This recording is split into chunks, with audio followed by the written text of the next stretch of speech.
So I do say that lack of empathy lies at the heart of every crime, certainly at the heart of my own crime.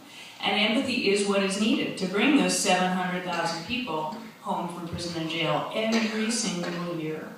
My personal opinion is that pregnant women don't belong in prison.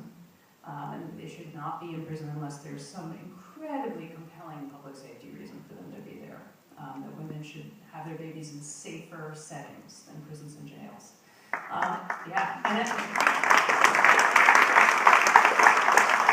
Generally, the best run facilities have gender parity. People sometimes say, shouldn't it all be women? And I actually say no. Gender parity is the best case scenario.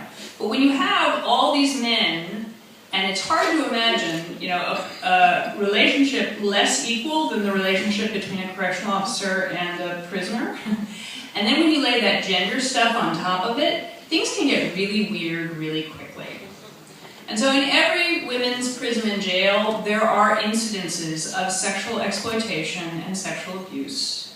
And in some places, like the Otter Creek Correctional Facility in Kentucky, where they had such a out-of-control systemic culture of rape that ultimately the state of Kentucky decided, we can't fix the prison, we're just going to move all 400 women to another prison.